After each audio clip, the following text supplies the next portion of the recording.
All right, let's dive into a classic but super important topic. What really is the difference between a leader and a manager? We hear these words thrown around all the time, sometimes for the same person. But as we're about to see, they're actually two very different ways of getting things done. Oh, you've totally been there, right?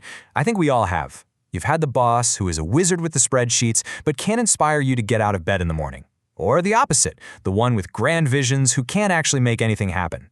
That imbalance, that's exactly why we're talking about this.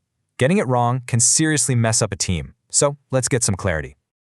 So here's how we're going to break it down. First, we'll set the stage. Then, we'll get some clear definitions for what these roles actually do.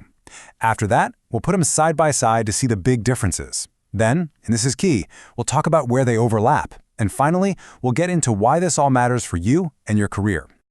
Okay, let's get started. And I want to be clear, understanding this difference isn't just some boring business school exercise. No way. This is fundamental to unlocking your own potential and the potential of everyone you work with.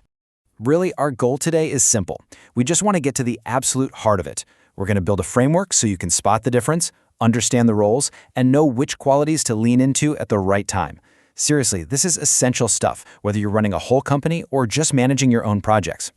All right, on to our definitions. We can't really compare them if we don't know what we're talking about, right? So let's build that foundation, starting with the manager. So think of a manager as like the brilliant engineer of a really complex machine. Their whole world is about making things run smoothly. Efficiency, stability, control. They're the ones making sure all the gears are turning perfectly to get a result you can count on every single time. They are masters of the system. And then you've got the leader. Now, if the manager is the engineer, the leader is the navigator of the ship. And they're not down in the engine room tinkering with the parts. Nope, they are up on the deck, charting the course, looking at the horizon for where to go next, and, most importantly, making the entire crew believe in the journey. They inspire the people. And that brings us right to the core of this whole thing. Let's put these two roles right next to each other and really see the differences pop. This is where it gets crystal clear. First up, let's talk focus. A manager administers. That means they work with the system they've got, tweaking it to make it run better, faster, cheaper. A leader, though? A leader innovates. They're the ones who look at the whole system and say, you know what? Maybe we need a totally different machine. Okay, how about their approach? Well, a manager maintains. They are all about stability, order, making sure everything is consistent. A leader, on the other hand, develops. They're not just maintaining, they're growing things, growing people, growing ideas to help the whole organization evolve. And this difference in perspective it's huge.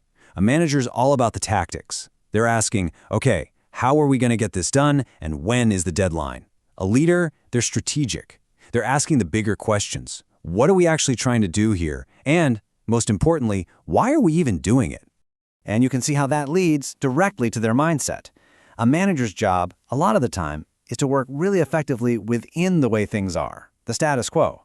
But a leader's job is to poke at that reality, to challenge the status quo and say, is there a better way? And finally, their outlook. Managers usually have that short-range view. They're focused on hitting this month's numbers, finishing this quarter's big project. Leaders, they have to have a long-range perspective. They're looking years, sometimes even decades down the road.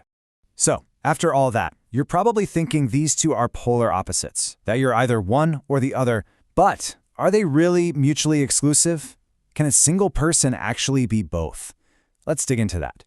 And this is just so important, because the truth is the most effective people, they aren't just one or the other. They are a blend.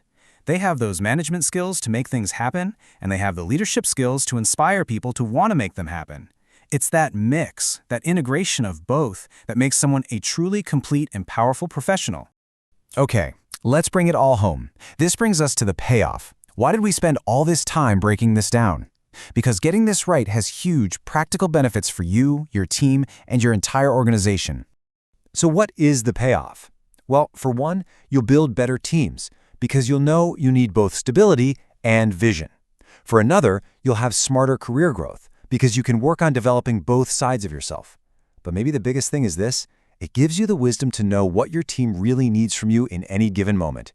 Do they need a manager right now, or do they need a leader? And that's the final thought I want to leave you with.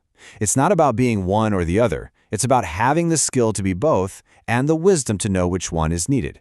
So ask yourself, which role does your team, your project, or your company need you